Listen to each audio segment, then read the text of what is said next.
Hello, friends. Lee C. Camp here. You're listening to No Small Endeavor. This is our unabridged interview with Dr. Laurie Santos.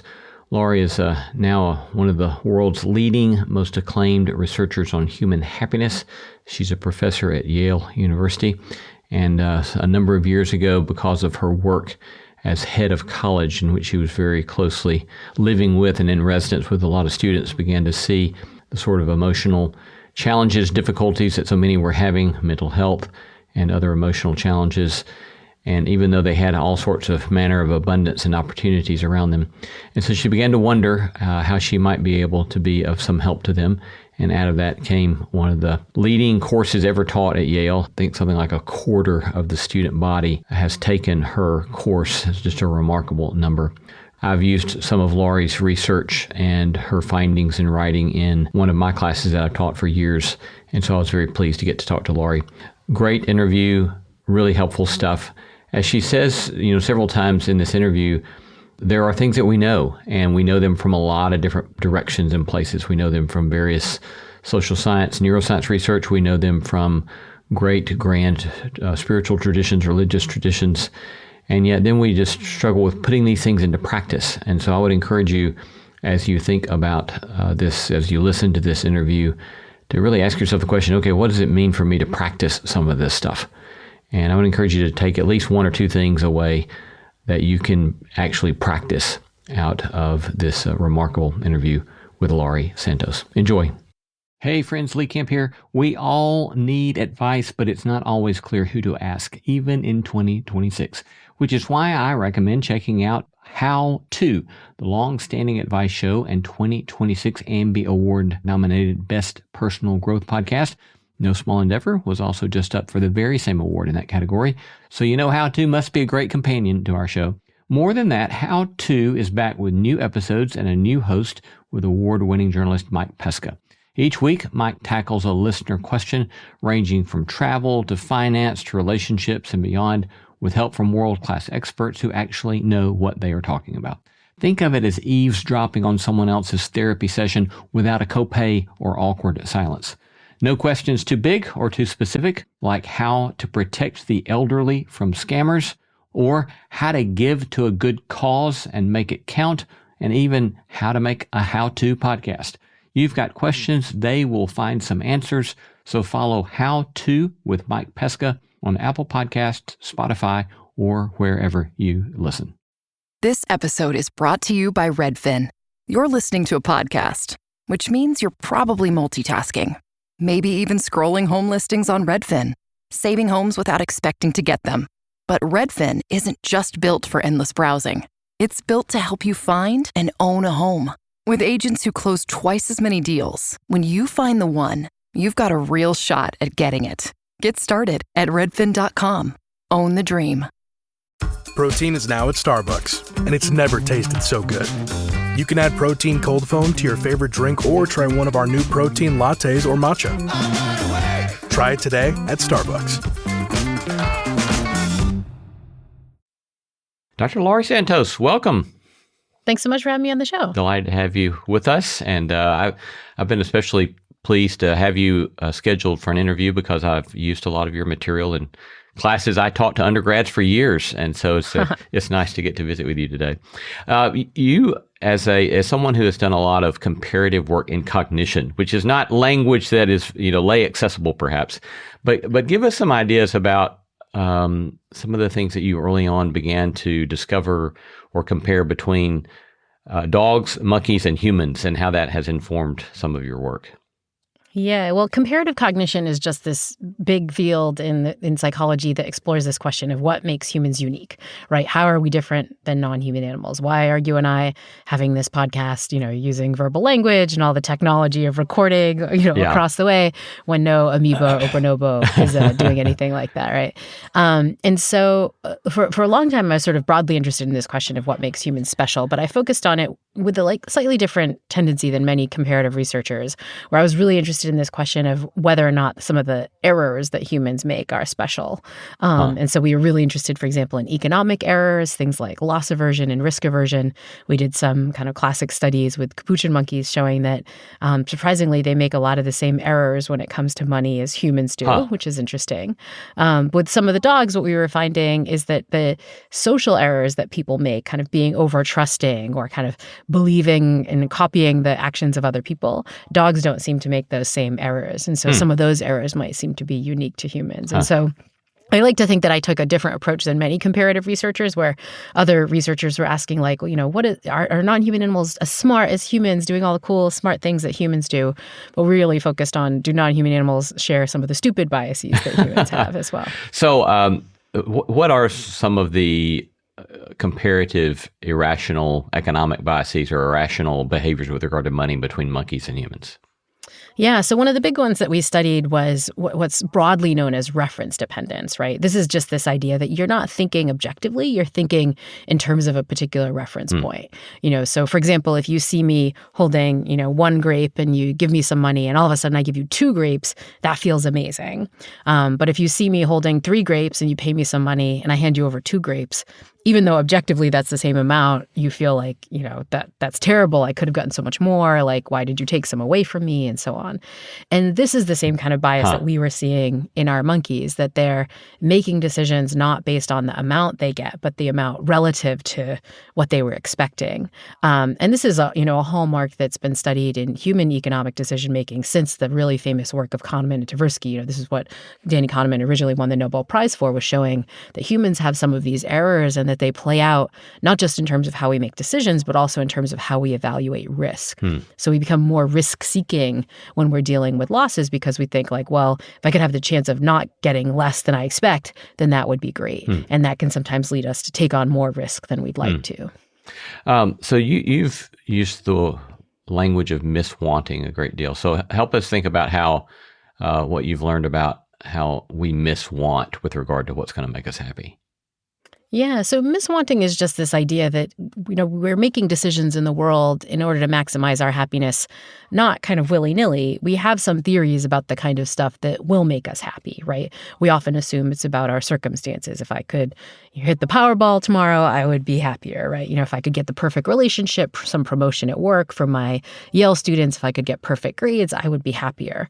But we can ask whether or not those theories are correct, right? We can have you make a prediction, what psychologists often call an affective forecast. You forecast how happy you'll be if circumstance A comes out, and then we test when you get circumstance A, how happy are you really?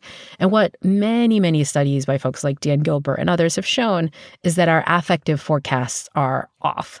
We predict that certain positive things will make us feel, very good and very good for a long time, and they just don't. And interestingly, we predict that negative circumstances will make us feel bad and very bad for a long time, and they simply don't. And this is this phenomena of miswanting. Like, we're making these predictions about the stuff that we want, and interestingly, also the stuff that we don't want to happen in life, assuming that a certain outcome is going to happen. And when you do the research, often what you find is that outcome's wrong. We kind of miswant stuff in the world. So if you think about that from an evolutionary perspective, what would be maybe one of the reasons that stuff is wired into us? Yeah, I think we're just bad at just predicting generally. I think it's not so much that evolution wired in a prediction system that's off. I think evolution wired in a whole host of biases that mess us up. So take reference dependence. I think it was really hard for natural selection to wire in, objective truths about, how much food we should get or how many kids we should have or something like that. But a good strategy for natural selection is to say, well, look, I don't know what the environment's going to produce in terms of like the right number of, say, fruit to forage. But, if you get as much fruit as Joe and you get as much fruit as Lucy, then you're doing okay, right? So now we build in something like reference dependence. You're paying attention to what other people have and it's just setting some reference point. And natural selection builds in, no mechanisms to say, oh, you got better than Lucy, good job, feel excited, because that's just a waste. But it builds in lots of mechanisms to say, oh, you didn't do as good as Lucy, like you should work really hard, like you should freak out and have craving and wanting and so on. And so I think those are the kinds of mechanisms that make us miswant, right? It's that that we have these kind of ways of viewing the world that are relative to what others are doing. And that means that we're not tracking the objective truths. And if you look at why we miswant, for example, when it comes to money, that's often because we're, in theory, going for some objective amount, like, oh, when I earn $1 million, I'll be happy. But as soon as you get $1 million, now you're hanging out with these other millionaires, you're hanging out with people who are earning more than you, and now you start to feel bad. And so it's not so much that natural selection selected for these kind of bad predictions. It's just that our brains aren't taking into account all the biases we have that are going to make us not appreciate the stuff we get. And because we're not taking those things into account, this is something that Dan Gilbert calls immune neglect. We're not like paying attention to all the processes that are going to get us used to stuff. Now, all of a sudden, because we're not taking that into account, we don't appreciate what we're really going to like and not like in the world. I mean, that part of what you said there reminds me of a recently interviewed Sonia Lubomirsky. And she was talking about that in her early graduate research. She was looking at particularly unhappy individuals and particularly happy individuals. And what she saw was, she was just doing descriptive work. And what she saw in doing that descriptive work was that the particularly unhappy people regularly compared themselves to others. They're looking up and looking down upon themselves, and that the particularly happy people simply, almost, as she put it, almost didn't even know what you meant when you asked them, do you compare yourselves to others? Yeah. And so that seems to resonate, at least in some way, with what you're describing. Is that right? I think that's exactly right. Yeah. I mean, I think we all have these biases to a certain extent, but the more you, for example, fall prey to these reference points and socially compare, for example, the more you get used to stuff over time, which is another one of these biases, researchers call it hedonic adaptation, the less the good things wind up mattering for you as much as you expect. Yeah.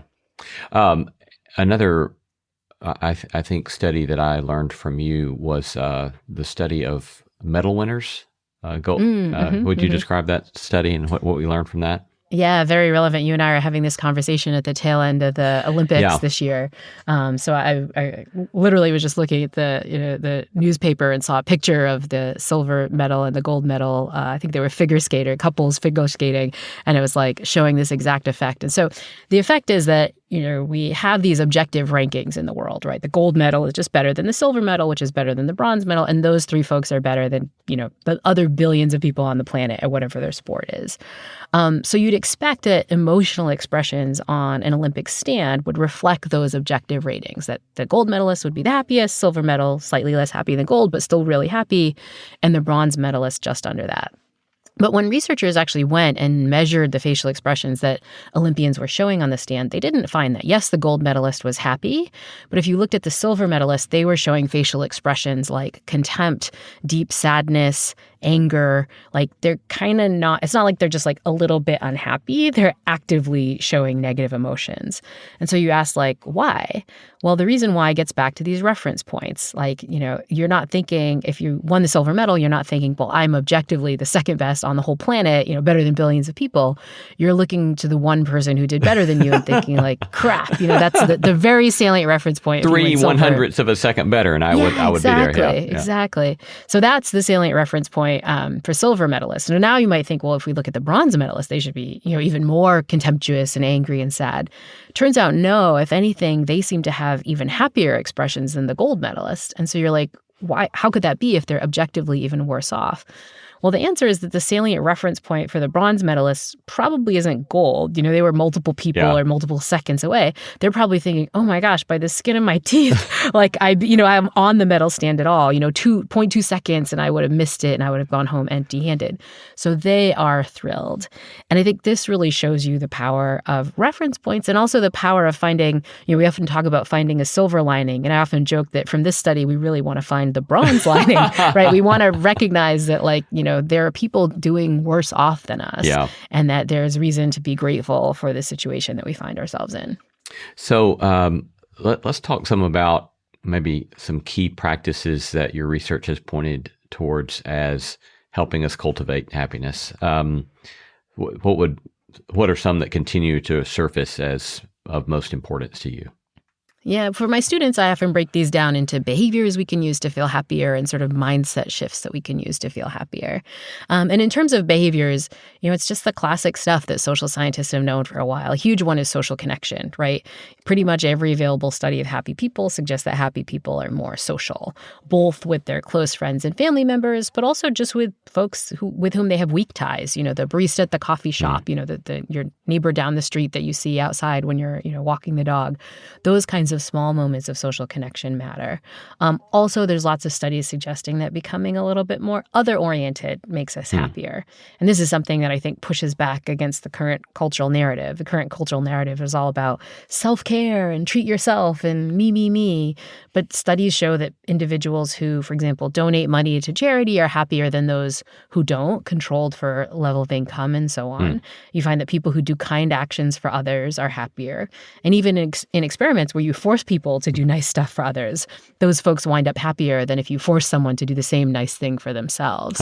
And so studies really show that kind of getting into the headspace of other people, thinking about other people's happiness is really a path to your own happiness. And then there's behaviors that are just the standard stuff, getting a little exercise, making sure you get enough sleep, getting rest, engaging in what social scientists these days call time affluence, like making sure you have some free time for the things that matter. Those kinds of changes, or behavioral changes, can make a really big difference. Yeah. Talk more about time affluence that you just mentioned there. What are you learning about that? Yeah, well, I think it's something that, religious leaders have known for a long time, right? If you look at most religious traditions, they have this idea of the Sabbath or taking a break or having some contemplative time, right? What researchers are learning is the subjective sense that you have some free time matters a lot, right? So if you answer the question, if somebody comes up to you and says, hey, can we get coffee sometime? And you're like, how about never? Because if I look at my schedule, it's just like that hour is never going to fit in there. That has an enormous cost. And studies by Ashley Willens and her colleagues find that if you self-report being the opposite of time affluent, what folks call time famished, where you're like starving for time, that can be as big a hit on your well-being as if you self-report suddenly becoming unemployed. Your listeners who all have jobs right now, if they suddenly became unemployed, that'd be a huge hit on their well-being. Just feeling like you don't have any time is that bad, for your happiness levels. And so I think we need to kind of promote having free time. And this one's an interesting one because I feel like not only do we miswant this, but I think we're often filling our time with lots of stuff that we assume is going to make us happy, and it's not. More hours at work, more accolades, chasing the next promotion, whatever it is, when we might just be better off having a day to rest. So is there any objective standard in that regard, or again, is this a relative measurement?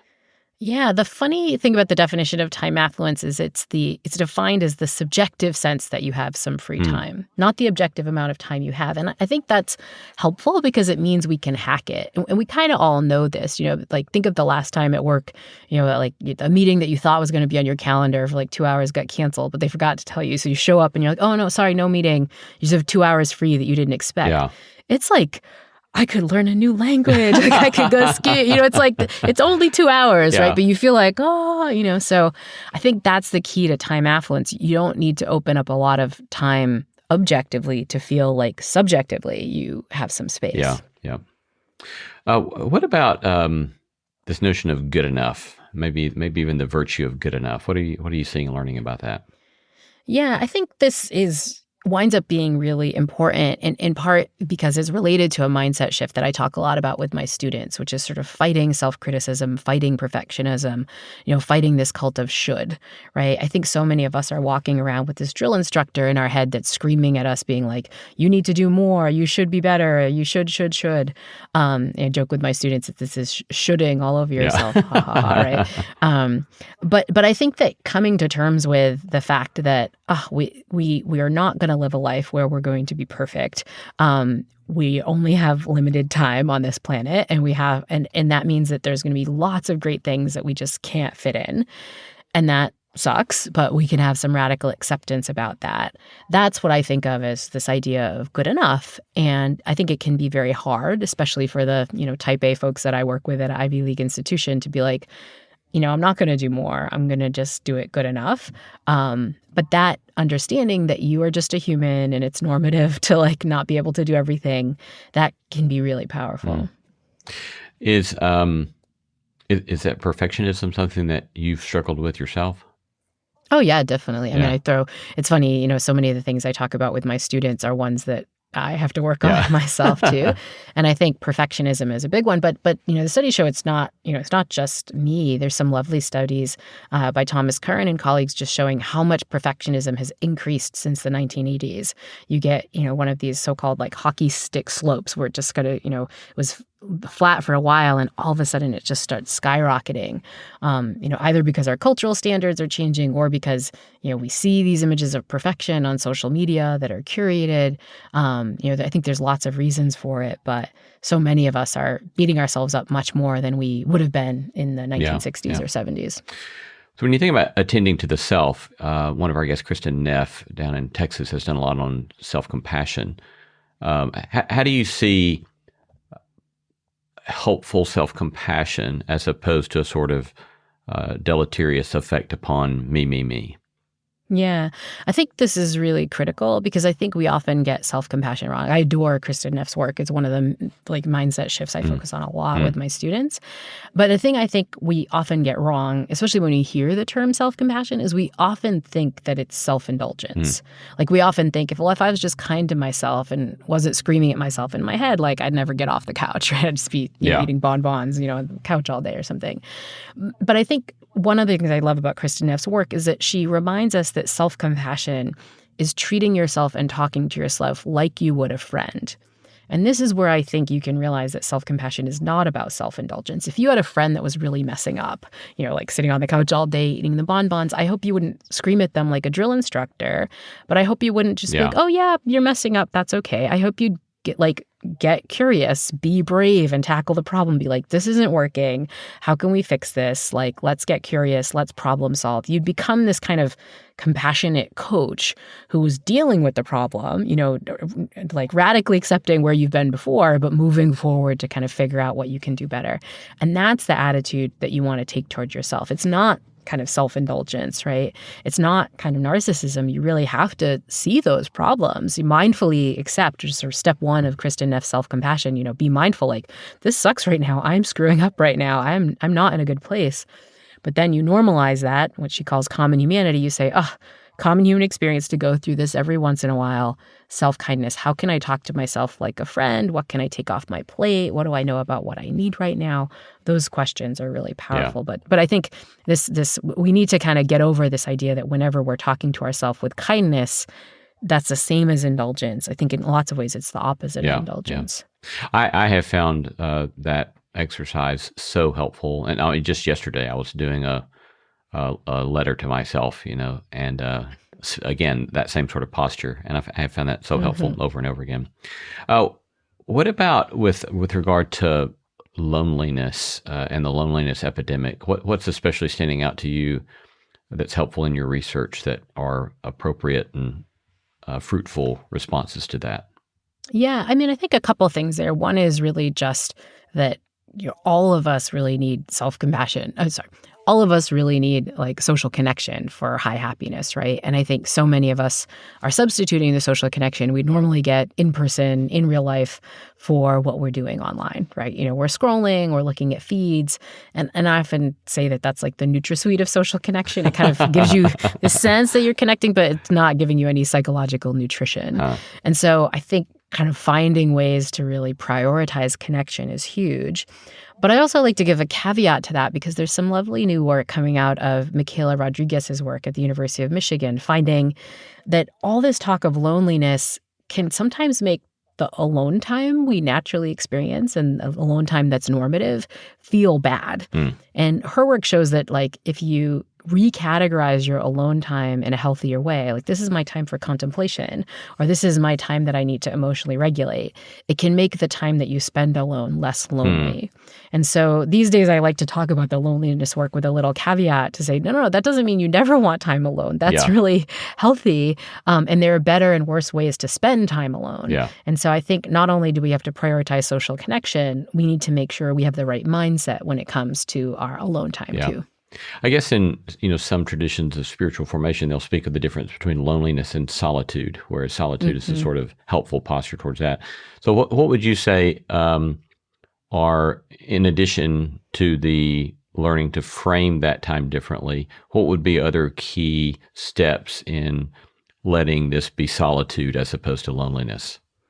Yeah, I think one is kind of taking time for intentional contemplation, right? Whether that's forms of meditation, just kind of being present. I think it's also a great time to make sure you're using that time to emotionally regulate, right? This is your time away from the busyness of the world to take a breath, to notice what's going on, use it wisely. And then I think this is also just like a time that we can use for self-reflection, right? There's these days, of course, a lot of folks are in therapy and using some time to kind of talk through things with friends, but there's also really powerful studies showing the importance of things like expressive writing. You're just sitting down and journaling and thinking through problems, and that can allow you to get the narrative insight you need. And so I think there are ways to use alone time much better. And I think, again, lots of spiritual traditions figured this out, you know, the kinds of things that worked in healthier ways. Yeah. So let's step back just a moment and ask some 30,000-foot questions. When you think about the word happiness or the phrase well-being, how do you define those? What does that mean for you? Yeah, so I know you had Sonia Lyubomirsky on the show recently, and I totally steal Sonia's definition. So she defines happiness as being happy in your life and being happy with your life. And this is in part because psychologists like to think of happiness as having an affective component, right? The kind of emotional part, that's sort of being happy in your life, having a decent number of positive emotions, right? And also a cognitive part of happiness, how you think your life is going, right? That's sort of being happy with your life. And I think it's one of the reasons I like this definition is that you can notice times in life when these dissociate, right? There's times where you're really pushing to something that feels really meaningful for you, but you have to get rid of some hedonic pleasure and some positive emotion to do that well, right? And I think we all have heard, and spiritual traditions are ripe with the opposite balance, right? With people who are getting every single hedonic pleasure, but when it comes to meaning in life or a sense of purpose or thinking your life is going well, you don't have it, right? Those definitions I like, in part because they're good standards for the interventions of the kind that I talk about, these behaviors and mindset shifts that matter for happiness. We can measure those things pretty well. Like we can ask people, are you happy in your life? And all things considered, how do you feel your life is going? But I think it's in some ways a narrow definition when we start thinking more spiritually about, in some sense, what somebody like Aristotle might have meant by happiness, right? A sense of eudaimonia, sort of living a good life and so on. I think that the word happiness also leads us to a particular confusion. And there are interesting studies about this, that when most people use the term happiness, they mean that first affective part of happiness. They mean feeling good in your life. They almost confuse happiness with like a sense of joy or just broadly any positive emotion, not thinking about the purpose part or the meaning part or the kind of the deeper part of happiness. So all these terms are not great. And I think that's one of the reasons psychologists have used well-being. They're like, oh, we'll just pick a different word that means what we say it means, to not confuse people. But I'm not sure it has helped. Are there in your field non-subjective standards or measurements for happiness or well-being? Yeah, I wish there were better ones. I mean, the problem is it's a subjective state, right? So let's say we got some, less subjective standard. We can measure somebody's cortisol, right, which is a stress hormone, and say, maybe we use that as a measure for happiness. But ultimately, to know that more objective measure maps onto people's subjective state, we got to ask them about their subjective state and do a correlation, right? And so even the broader metrics we use, and there are some, measures of hormones, we can look at, neural firing in certain areas or whatever, but all of those wind up, being validated by just asking people, how are you feeling in your life? And all things considered, are you happy with your life? So I wish there was a little thermometer we could put in people's mouths to tell us like, oh, you're 98.6, happy or whatever. But that's just not how this state works. Right. What do you think about, there's often people will make a very sharp distinction between joy and happiness. And I'll show my hand and say, while I think I understand why people want to make that sharp distinction, I increasingly have questioned it. But I don't know. What do you make of that distinction? I get that question a lot. And with the definition I'm using, it's harder, right? Because I'm like, well, joy is kind of a form of feeling happy in your life, maybe less broad, right? and I think it's interestingly sustained, right? When you experience the emotion of joy, you often are feeling like your life is pretty positive. So it changes your cognitive part of happiness. But yeah, I think of them as different things. I think one thing that doing this work has taught me is that, like, especially as Americans, we are just so impoverished when it comes to our emotional language to talk about these different subjective states. For example, in English, we have very few emotional words for forms of happiness that are kind of a little low affect, right? So, the emotions we have a valence, whether they're more positive and negative, although even that is fraught of, like, there's lots of things like that feel bittersweet that have a positive and negative component. But emotions seem to have a valence, but they also seem to have kind of an arousal level, or you kind of a really high, arousal positive emotion like ecstasy, or do you have a really low like arousal positive emotion, something like contemplation or, equanimity or something like that, right? And I just think we just don't, we pick those words out, but we don't talk a lot about different forms of this stuff. So I think when people go to positive emotion, they're like, what about joy? I'm like, okay, that's one we use a lot, but like there are other ones we should focus on too. Yeah. The G.I. Joe fallacy, that it doesn't necessarily help you. So help us with that.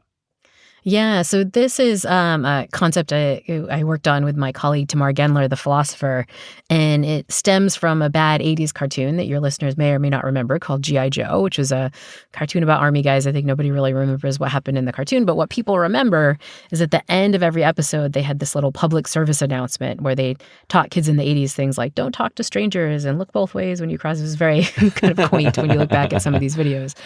But at the end of the public service announcement, the kid who was learning whatever G.I. Joe was teaching would often say, thank you, G.I. Joe, now I know. And G.I. Joe would say, and knowing is half the battle. And we'll go, G.I. Joe. You remember that. But this is the idea, right? This idea is knowing is half the battle. Yeah. I know what I'm supposed to do to feel happier, and like I'm done.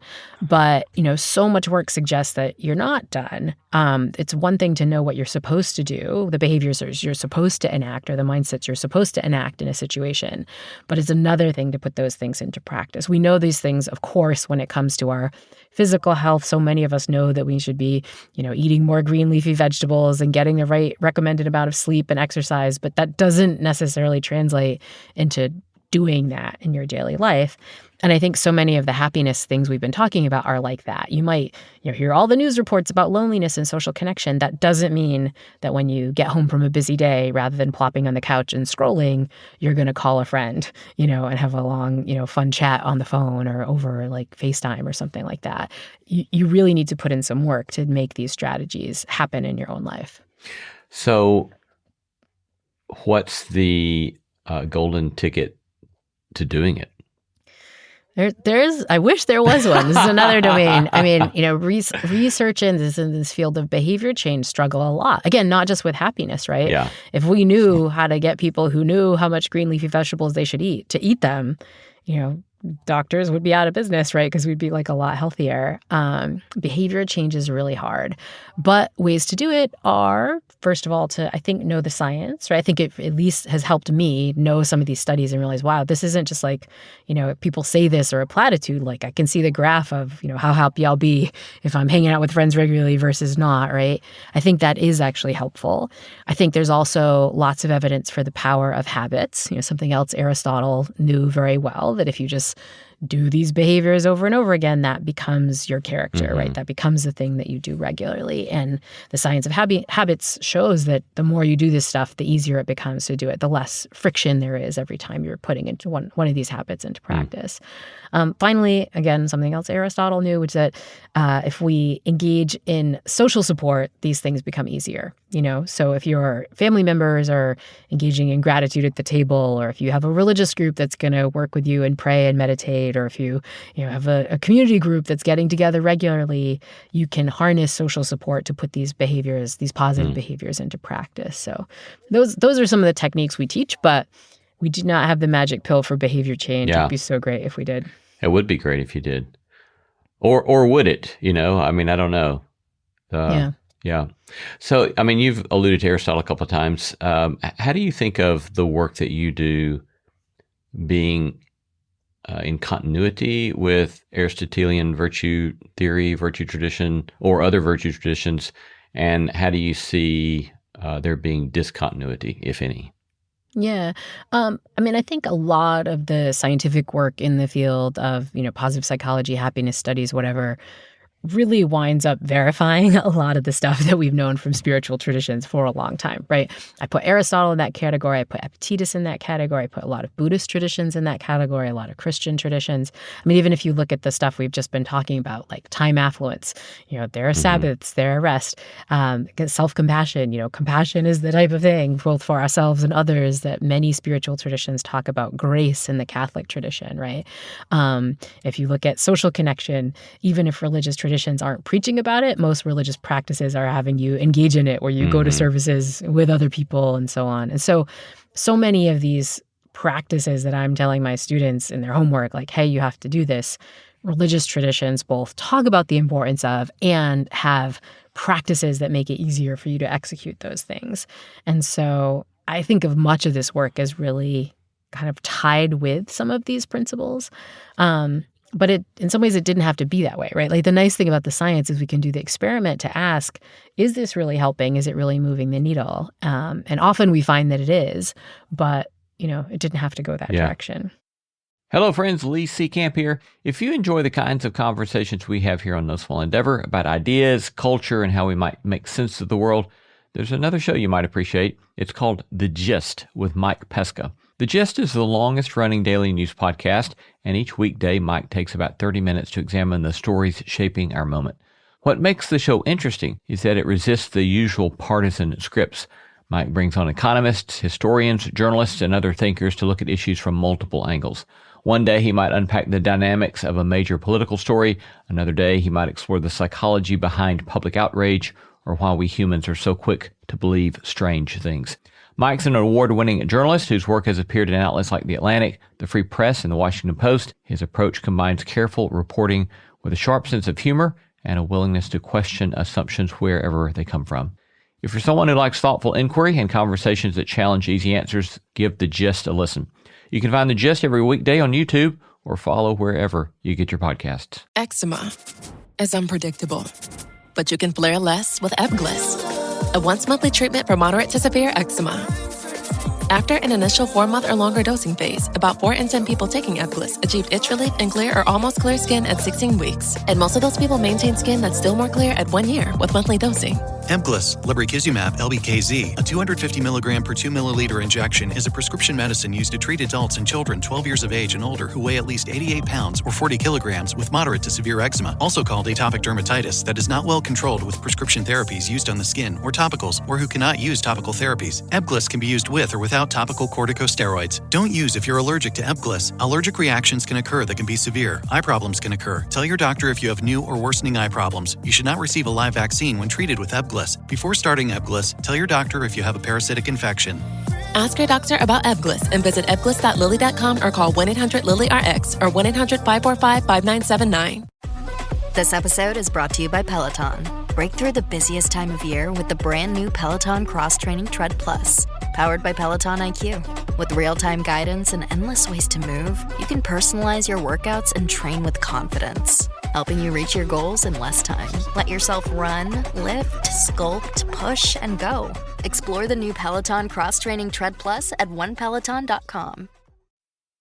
So how do you, this is another question I asked Sonia Lubermisky, but how do you think about over-instrumentalizing these practices in such a way that it may corrupt them? I mean, so I think, okay, if I'm kind, I'll be happy, so I'm going to go be kind. And so then all of a sudden there's this possibility that I have, used, say, my elderly parents, because I say, well, I'm going to especially be kind to my parents today, when I've just used them for my own sake. How do you think about that danger of instrumentalization? Yeah, I think one of the problems is we get the form of that instrumentalization wrong, right? You're like, I'm going to do this. I'm going to donate money to this charity because it's going to make me happy. But then in the act of doing that, you're missing the parts that make you happier, which is like noticing that it's really helping people and doing it out of a kindness motivation and so on, right?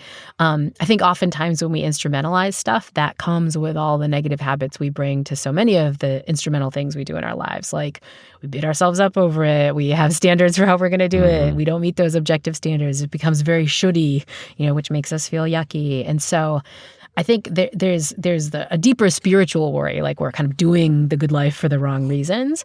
But I think there's, a worry that psychologists might have, which is like, if you're instrumentalizing too much, you're just like not going to get it right. Yeah. And you're actually not going to get the benefit of these things. I mean, one of the ways I think that overlaps, again, with virtue or, go back to Aristotle, he's always going to insist that a virtue is a practice that must be done in the right way. In the right time, the right way, and so forth. So it carries with it a practical wisdom, and that practical wisdom can't necessarily be defined in concrete, specific terms for every situation, but it's always something that you learn. It becomes a sort of inbred practice that you have, and so it's you would learn that there are better and worse ways to practice kindness. That's right. Precisely attentive to the kinds of things that you're pointing us towards there. Are you naturally happy? Not before I started all this stuff. I feel like Sonia's often talked about the fact that happiness is heritable, right?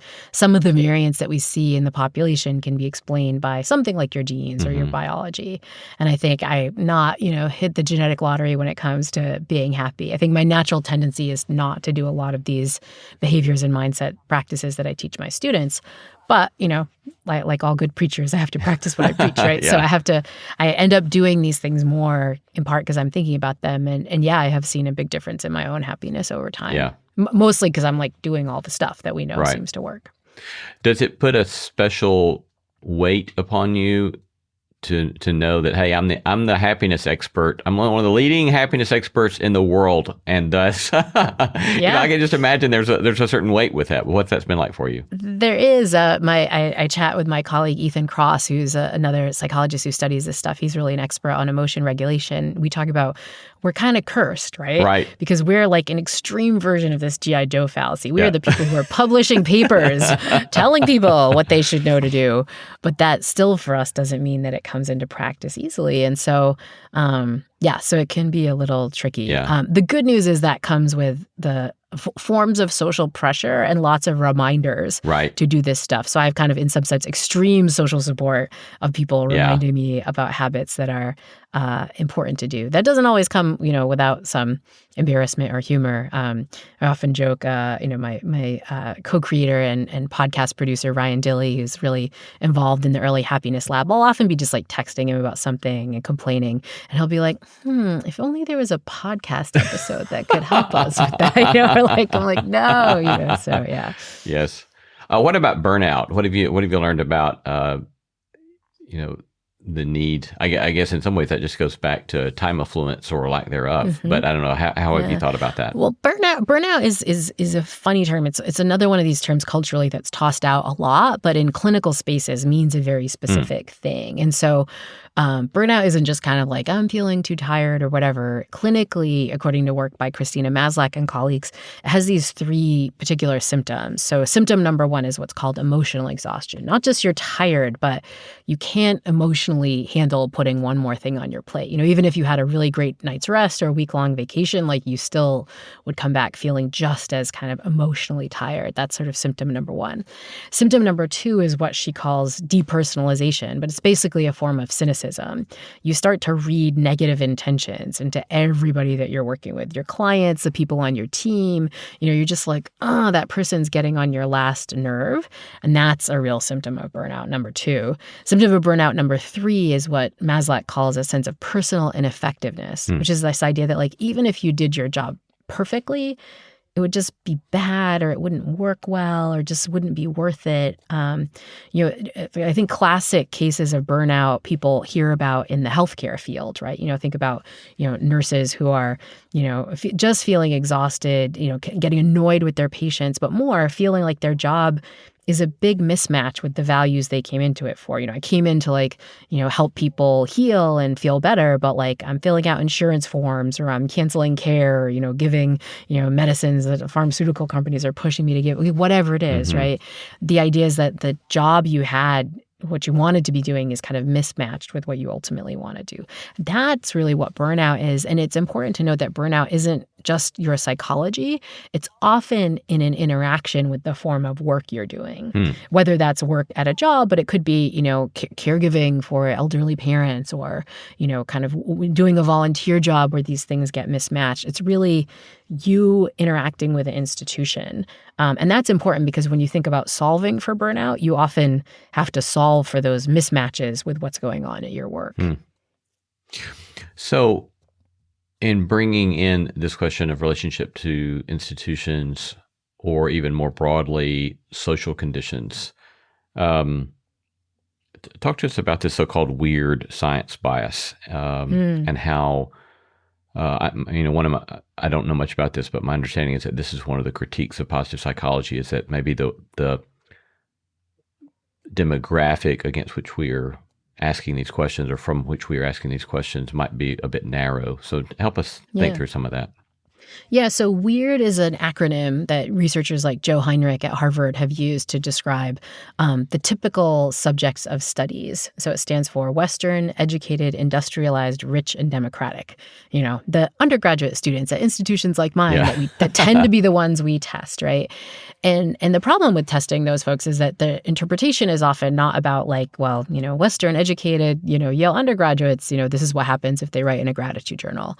The idea is here's what happens for people, everywhere if they write in a gratitude journal. And of course, at times that assumption is wrong, right? Now, I think sometimes these weird biases get thrown at psychologists who are kind of we know obviously we wouldn't just test, Yale undergraduates if it was easy to, test people around the world and in different kinds of societies and so on. I think this is something psychologists know, but it can be hard logistically to fix. The best kinds of studies are the ones that use methods that allow for these huge data sets, often international data sets that are testing people around the world. And I think more and more positive psychologists are starting to partner up with teams who have access to those data sets. So for example, the World Happiness Report, which is a big report that looks at factors that matter for happiness around the world, is able to test more than 200 different countries.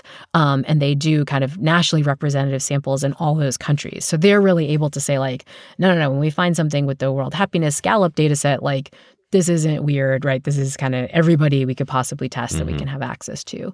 And some of those new studies are bearing out the sorts of things that we've just been talking about. For example, this Lara Aknin has some really lovely work looking at the connection between donations and happiness across the world. And she finds that I think it's true in over 96% of countries that have been tested basically show the pattern that weird subjects show, which is the more nice things you do, the happier you are. And so I think we're getting more and more of these data sets that look at these different phenomena cross-culturally.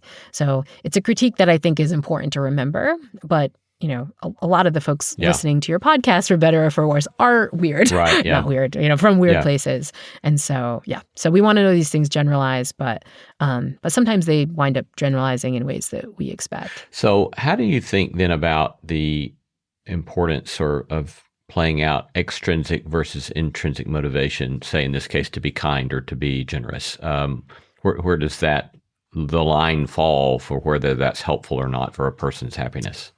Yeah, this is a problem for one of the mechanisms we use for behavior change, right? So one of the mechanisms we use for behavior change is let's pick in the physical health domain, right? I want to run more. I want to get more physical activity. I know I'll buy one of these tracker devices and I'll, give myself a little bing and a gold star every time I get the workout in, right?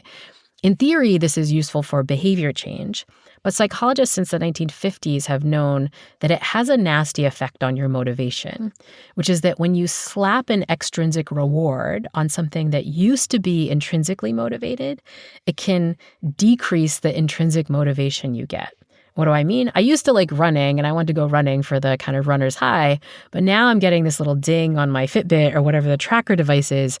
And now I'm only doing it for the Fitbit, right? Which means I cheat, right? Some of I have friends who do this who I'm just going to walk back and forth in the room and shake my arm a lot. So the tracker thinks I'm moving around a little bit, right?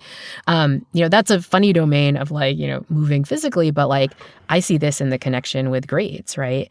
There's real worry that students are doing things to get the perfect grade, not for the ultimate intrinsic goal, which is learning the material, this sort of nice feeling that you get when you learn stuff.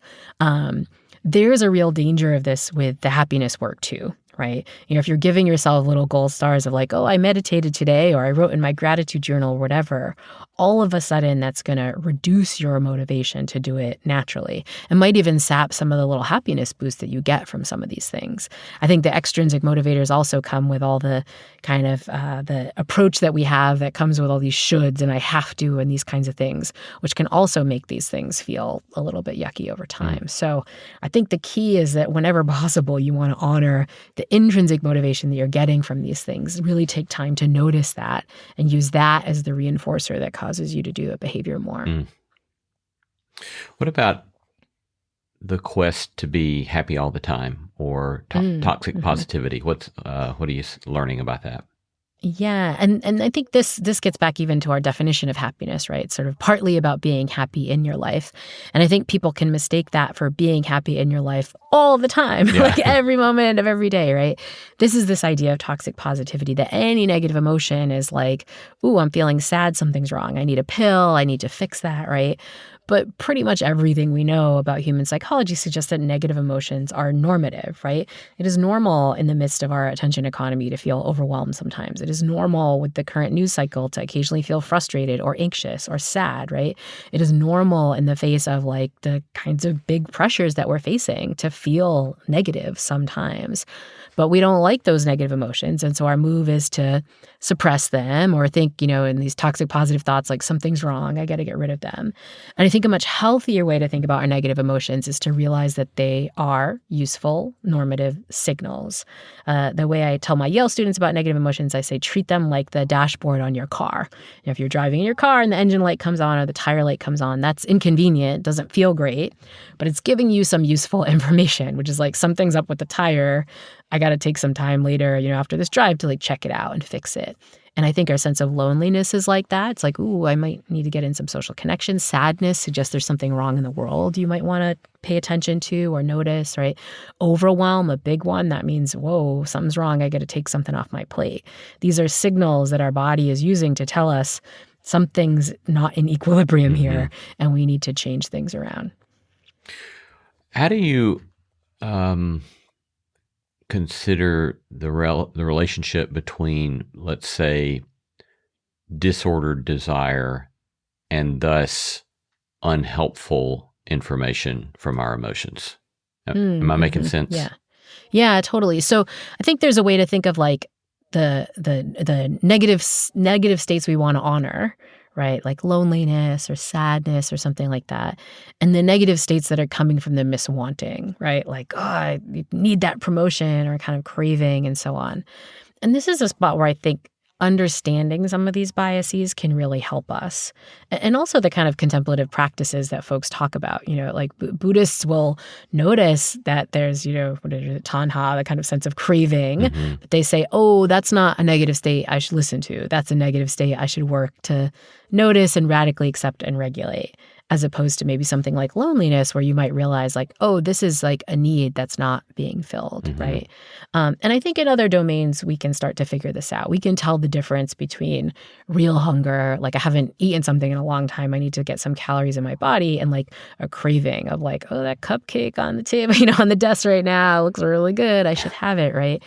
But that takes a lot of mindfulness, a lot of noticing, a lot of paying attention to your own body's signals to distinguish the two. Yeah. And then how does all this play into grief? What's the research showing about helpful and or unhelpful practices of grief? Yeah, well, I think grief is one of these practices where it is normative, right? It is normative if you've lost someone to feel sad about them. It's normative if you have a connection to want to honor that connection over time, have memories of that person and so on. These are the kinds of things we want to build into, a healthy, happy community. But, there's a time and place for some of these things. It might come with some strategies for regulating emotions so that, if I was interviewing one of my podcast guests who was talking about grief that said the worst moment of grief she experienced was she was just like picking out yogurt at the store and realized she wouldn't need the 4-pack anymore because her partner had just died, and literally like collapsed to the floor in the grocery store and was bawling, crying. Like, not ideal, right? And so I think we want to honor those healthy negative emotions like grief, but also have strategies for regulating them so that we can experience them at the right time and place. And I really do like these strategies of kind of making space for negative emotions. The meditation teacher Tara Brach has a practice that she calls RAIN, which is an acronym that stands for recognize, allow, investigate, and nurture, which is a practice where you're really supposed to like, hey, let me sit with my grief right now. Or I'm like really frustrated with this work colleague. Let me take time to sit down with my frustration. Or, I'm feeling just really upset and anxious about what's happening in the world right now. Let me take time to sit down and sit with that and kind of give your negative emotions space so that you can honor that and use them in the productive ways that they're there, but kind of find ways to regulate them and have that at the right time and place. Are there any, you've noted a few already, but are there other kind of social trends that you think are especially damaging to our pursuit of these helpful practices of well-being? Well, I'll tell you one that I see on social media all the time that gets me so angry, but because I think it's wrong. It's dangerously wrong, but like everyone loves it, which is this practice of manifesting. So this is like right now it's like, oh, just think about getting money or the perfect relationship and you'll kind of manifest it. And the reason I really don't like this one is that it's kind of nuanced because there is evidence from positive psychology about the power of positive belief, right? Believing that something is possible, optimism, hope, these are great things. Right. And we've known this for a long time. There's a very famous effect, speaking of kind of athletes called the Bannister effect, which is named after Roger Bannister, who was the first runner to ever run the 4-minute mile. And the reason his story is interesting is like nobody believed it was physically possible for a human body to run the 4-minute mile. Bannister was a doctor and he was like, no, I think bodies can do this. And he finally, believed it was possible, ran it and did it and was like, oh my God, we thought that was impossible, but it is apparently possible. And what's interesting was like in the months that passed, several other runners started running the 4-minute mile. So this thing that no one had ever done for decades, now all of a sudden lots of people do it. And I think, if you're a runner, it's not even that impressive to have done that anymore, right? That's the power of belief. If you believe something's possible, it makes it more achievable. But there's a danger to the particular form that all these manifestor people talk about how you're supposed to think about positive beliefs, which isn't just believing it's possible. It's visualizing all the rewards you'll get from it, right? So it's like, oh, if I could get the perfect partner, then if somebody to give a Valentine's Day gift to it, it'd be so great and I'd love it so much. This is a problem because we know that imagined rewards in the mind and brain work a lot like real rewards. There's these studies by Carrie Morwedge and others that if you either imagine slowly putting quarters, into a vending machine versus slowly eating M&Ms one by one, those forms of imagining have a different consequence. If I later give you a big bowl of M&Ms and you've been imagining eating those M&Ms one by one, you don't want any more because your brain already thinks you've gotten those rewards. And this is the danger of manifesting. If you're like, oh my God, this is the wonderful thing that would happen if I got a new relationship, or this is the wonderful thing that would happen if I got a perfect grade on my midterm, your brain thinks you already got that reward. And there's studies by Gabrielle Oettingen and colleagues that show you'll put in less work to do that reward. Okay, that's so bizarre. I've never heard this before. That's just fascinating. Yeah. So she finds that, for example, the women who have the most positive fantasies about weight loss, like thinking, oh, it's going to be so great, they do the less stuff to get to weight loss. The students who have the most positive fantasies about getting good grades do less stuff to get them. And again, it makes sense. If your reward areas think like, I already got that reward, I'm good, then you don't have to put the time in. And so this is the danger of manifesting. It's this really subtle distinction. Like you want the hope, you want to believe it's possible, but don't just spend your time fantasizing about the rewards. Oettingen's work finds if you just take one other step, it's great, which is that you use your imagination to think about the obstacles. So I'm thinking like, oh, it'd be so great if I got fit. There'd be all these benefits, but what's holding me back? I don't have a gym membership or like, I don't have any workout shoes. You realize like, oh, I can solve this obstacle with this if-then plan, right? And so sorry, you got me going on manifesting. No, that's it's just everywhere so fascinating. On social media. Yeah. It's a subtle distinction of how to do it right? So the positive part, great. The rewards even aren't so bad if you follow it up with like, okay, what's holding me back? And then you use your imagination to come up with good solutions, a good plan. Fascinating. So I'm also wondering then if I can hack this. So for example, I have this disordered desire for dark chocolate covered almonds with turbinado sugar and sea salt from Trader Joe's. Yep. I love those things. I know exactly the little plastic box you're talking about. I'm with you on this obsession. Yes, yeah. And, so my wife gave me one of those for Valentine's Day. And then we pulled them out the next night to have some over dinner, and she said, "Who ate all of these?" And of course, we knew who ate all of them, me. But I hear you saying maybe that would be one thing I could experiment with, is if I spend a little bit of time thinking ahead of time about eating them, then maybe I'll have less desire to eat them. Yeah, it's kind of like, imagine what you're going to feel like when you're done. If you really play out the fantasy, and again, I think it's a not good desire, right? A desire that you ultimately, your kind of, very high level conscious self would want to curb. Right. You probably notice like, oh, I feel gross, and like my wife's going to walk in and see the empty plastic container, and I'm going to have to blame it on the dog. It's not going to work. When you play out fantasies that don't work, sometimes that can be helpful too. And Oettingen talks about this. She says sometimes when you really do this positive thinking correctly, you realize, it'd be so great if I lost all this weight. Well, what do I really need to do? Well, I got to go to the gym every day. I have other goals that I'm working on right now. Maybe I'm trying to learn a language, or maybe I'm trying to spend time with my husband. Like, maybe I need to be nicer about my goal. Maybe I need to get more realistic about what's actually possible, right? And so it allows you to not just have these fantasy goals that are not grounded in reality, but really think about what the consequences are actually going to be for your behaviors. Yeah. What's possible, and then what would be practical next steps towards that. Yeah. Correct. Yeah. Very helpful. Let me go back to the very beginning for you. What do you suspect in your life history led you to do the research that you've done?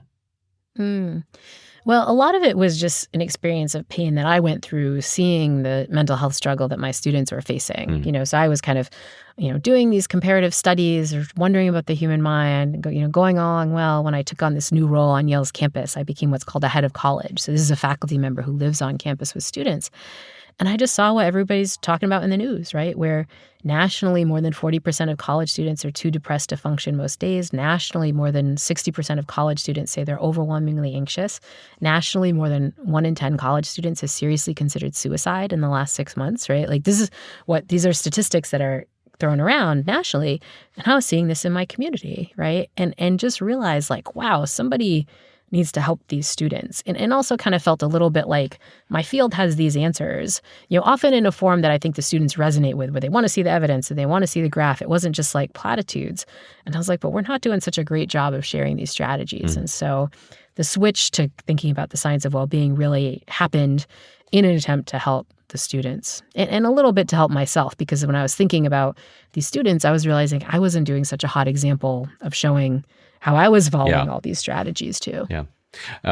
And so in that work, what are you seeing that now gives you some hope about the trajectories, and what is the most significant concerns for you that you're not seeing traction that you would like to see? Yeah, well, the hopeful part is that if you do this stuff, you'll feel better, right? Like, my colleague Dan Harris, who's been on my podcast a lot, has this book called 10% Happier. And that's really what a lot of the effect size the studies show, right? If you engage in this stuff, you'll go from a 7 to an 8 or a 5 to a 6, right? Like you'll see movement of about that form. And that's really hopeful, right? I think that means we can move the needle for people who are really struggling in a way that makes a big difference. In terms of the spots where I'm worried, there's so much of our natural biases tend to lead us astray when it comes to the stuff that makes us happier. And I think emerging technologies haven't helped that. So many of the strategies we talk about, whether that's being present or being grateful or curbing your social comparison, that all gets harder when you've got a cell phone around you looking at stuff on social media. And I worry that so much of the things that allow us to get flow and flourishing are going to get even harder in the face of the AI tools that are coming up, right? Yeah. A frictionless chatbot that, always is very sycophantic to you and you never have to schedule with, right?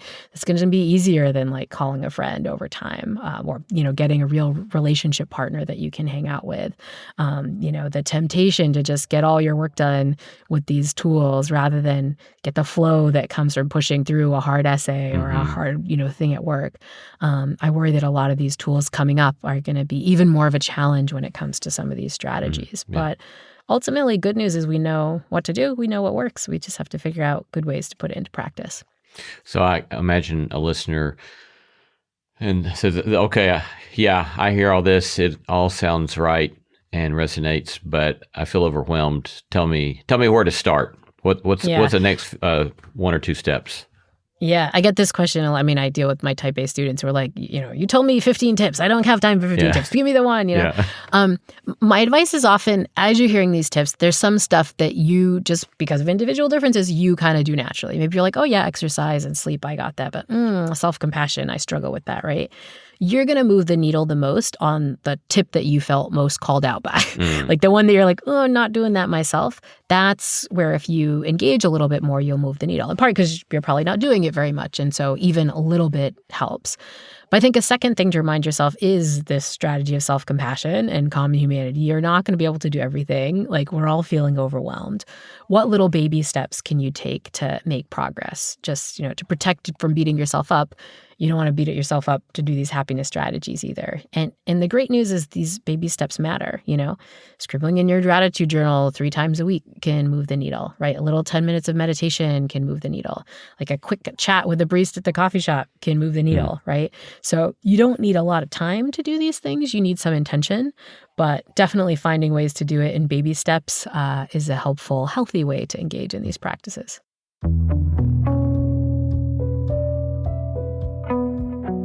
Been talking to Dr. Laurie Santos, one of the world's leading researchers on happiness and the science of well-being. Laurie, thanks so much for your time, and thanks so much for your work and the beautiful contribution it is to our world. Thank you so much. Thanks for having me on the show.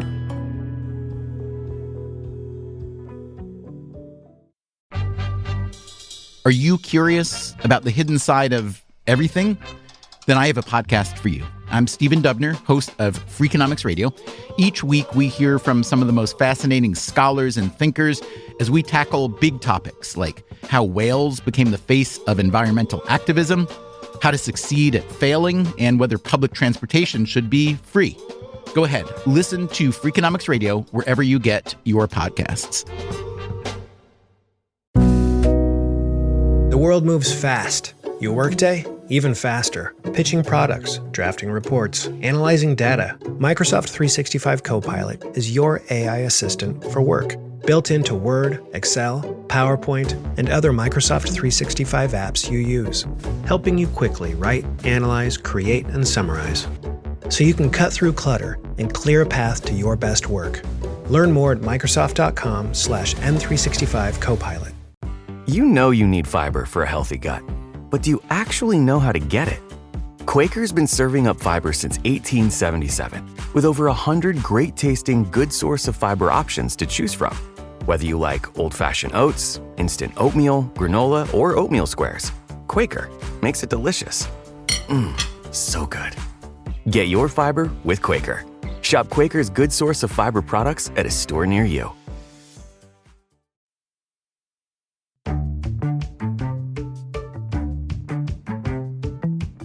Our thanks to all the stellar team that makes this show possible. Christy Bragg, Jacob Lewis, Carrie Harmon, Jason Cheesley, Sophie Byard, Kate Hayes, Mary Evelyn Brown, and Audrey Griffith.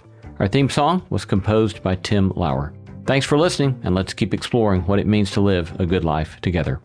No Small Endeavor is a production of Tokens Media, LLC, and Great Feeling Studio. The UPS store is making packing and shipping Easter gifts quicker than ever this year with UPS Air. How quick? Quicker than a walk around the park. Quicker than eating all the Easter candies. Quicker than finding a golden egg that you know is stuffed with cash. When you ship UPS Air at the UPS store, your items arrive on time or your money back. Guaranteed at no extra cost. Exclusively at the UPS Store U.S. retail locations. Send Easter joy on time at the UPS store. Visit the upsstore.com/air guarantee for full details. Terms and conditions apply.